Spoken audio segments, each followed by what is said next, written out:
Cheers to a new day. Welcome to all of my heart-centered leaders that are watching this video. My name is Elena Io Spratley, and I am here to share with you the first experiment in liberated leadership.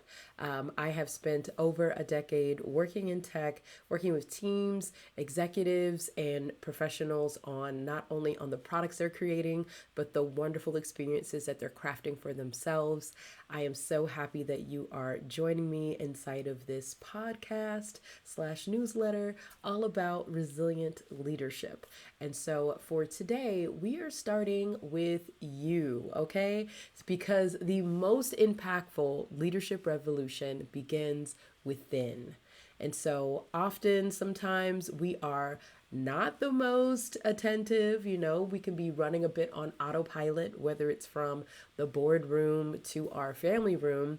And when we get into those old patterns, it is basically a good wake up call moment. That's what I had most recently. I had a very pointed, important conversation, and I found myself drifting off into default mode instead of choosing what I was going to do in that moment.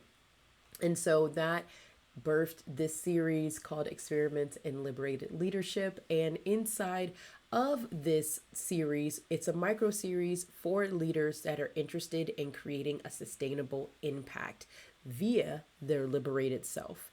And so as we enter a very dynamic year, 2026, between the economic shifts and the political climate, there's a lot going on. So not only your self needs to be agile, your ideas need to be agile. And those ideas, they come from within. And so let's first start with the mastering of a foundational skill, deep listening.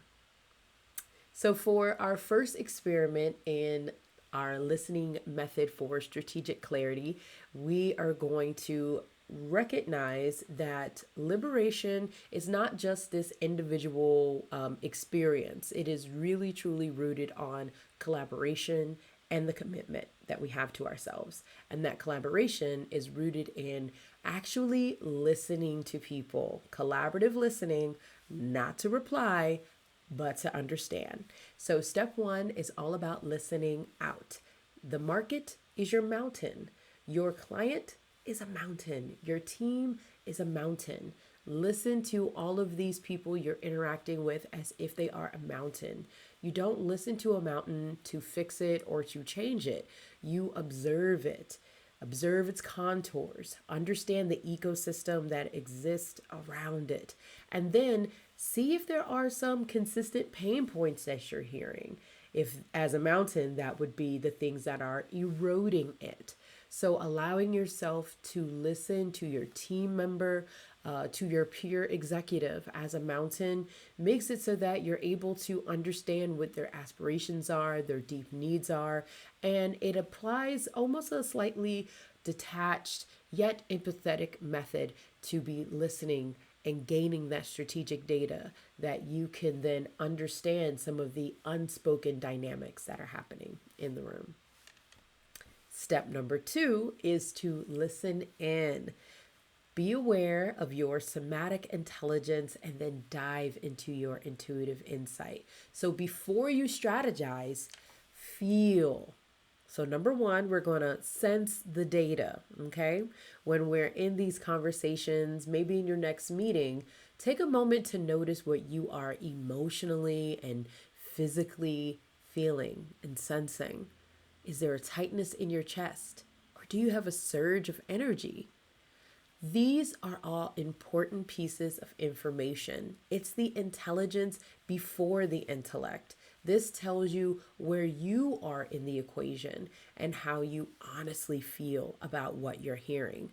And after you sense, you're then going to open yourself up to your executive intuition. This is where your experience meets your insight. You have that gut feeling, not just because it's there to let you know that it's time to go get lunch, but also that you have a deep knowing that exists. It's often said that our gut is our first primal brain. It's important to listen because sometimes there'll be information coming from your gut that may contradict what is obvious. It could be the voice that advocates for the more bold, more innovative, or humane path forward. Now, number three, we're going to integrate what has been sensed and then lead forward. So, this integrated listening path that I have taken you on is all about helping you craft your contribution to the conversation. Are you going to share what you sensed? Is there an intuitive solution that has arisen from within?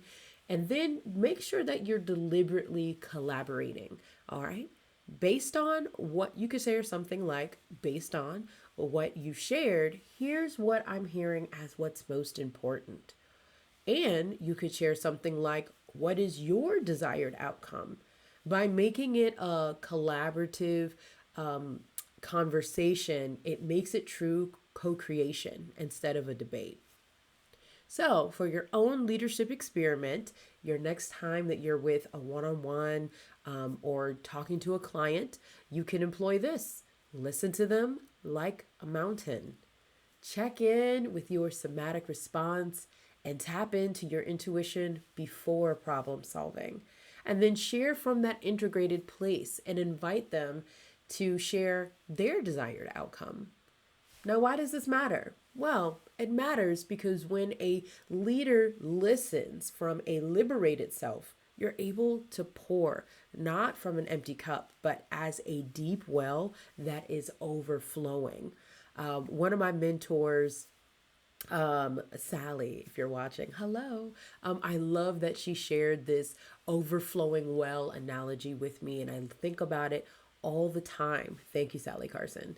I think about how when we are not bending and not efforting, and when we are filled up and able to outpour to others, we are then able to have this regenerative leadership style.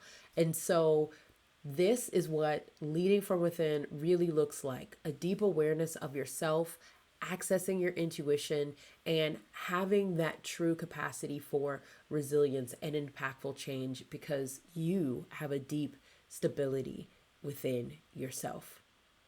Now, I'd like to give you an invitation. You don't need to go on this journey alone. Is there somebody who is outside of your meeting room that is able to listen to you objectively and give you feedback and guidance? If not, maybe I could be that person for you. I provide one-on-one sessions to provide personalized guidance. At the end of all of the one-on-one sessions that I have with professionals, I provide them with shift point notes.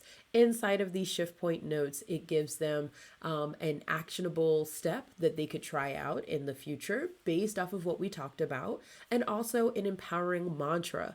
Mantras can be statements that contain these pockets of energy that remind us of the intentions that we have set.